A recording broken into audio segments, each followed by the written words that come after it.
and welcome to another video tutorial. This week I wanted to play with a new stamp set that I just got in, the Mama Elephant Filigree stamp set, and this wonderful little border strip here in this. And I've played around with a little bit on a piece of scratch paper, and I have this idea that I want to try out. I'm going to use some Hero Arts shadow inks, which I've just been obsessed with lately.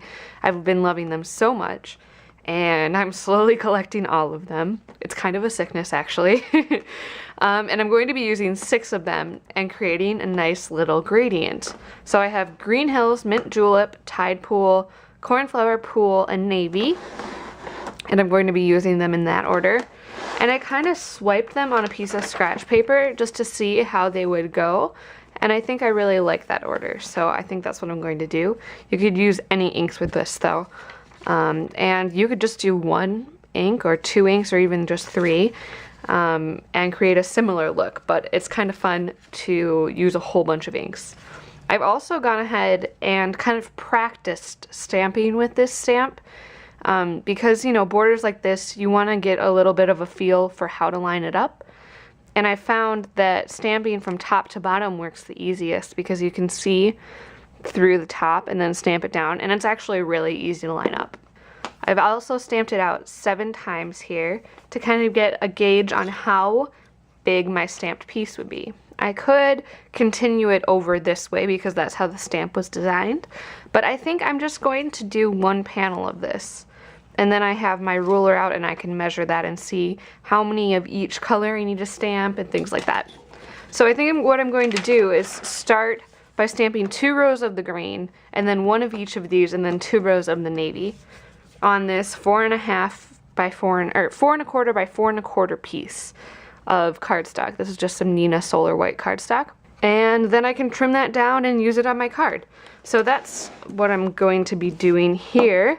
Just going to use the stamp. I've already put it on a 1-inch block. And then I can just start stamping. And I figured I would start with a piece that was larger than what I needed, and then I can always trim it down later. That way I'm not running off the edges, and just in case I don't go exactly straight, that's okay too. So I'm going to start with my Green Hills, stamp 2 rows of this, 1 of each of the other colors, and then 2 of the navy. And then we'll have this really fun gradient pattern. So as you can see, I'm going from top to bottom here. And it's really easy to line up if you focus on that teardrop shape where the stamps line up.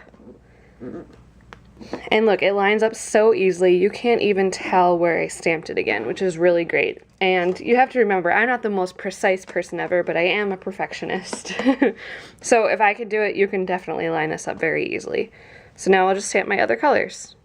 And now that I have everything all stamped out, I can go ahead and start trimming it down. I'm just going to use my paper cutter to make some straight lines, and it looks like I kept pretty straight, so I can just go with what I have here. But I'll trim it right here, and a little bit off the top, and then I'll be ready to put it on the card. It actually ended up way more segmented than I thought it would, but that's kind of a fun look. I like it. It almost makes it appear as if I used 2 separate colors up here and 2 separate colors down here too. So it's kind of a fun look. So I have another Mama Elephant stamp set, Say What, and I just love the Hey Sexy Lady in this, but I'm going to use the thanks so much because I can never have enough thank you cards in my stash. And then I have this base of steel gray cardstock from My Favorite Things, which is the perfect gray to go with these cooler colors, and I love that so much. So I'm going to stamp the sentiment with some of the navy mid-tone shadow ink on this skinnier piece of paper, and then I'll probably cut it into some banner ends. I wasn't sure which end I want to cut, so I stamped it right in the middle. That's what's nice about keeping all of your paper scraps. You never feel like you're wasting anything. I think I need to round these corners with my 1/4 inch corner trumper. So that will go there. And I've been on a total gold kick lately. So I think I want to add some of these stars from Studio Calico. They are glittered stars. And these have some glitter on them, but it's not very loose glitter. And you want to make sure you peel them off the backing this way instead of trying to peel them off with your fingers, otherwise you might split the chipboard that they're on. But I think I'm going to lay some of these stars down before I stick down this background so that I can have some peeking out the sides.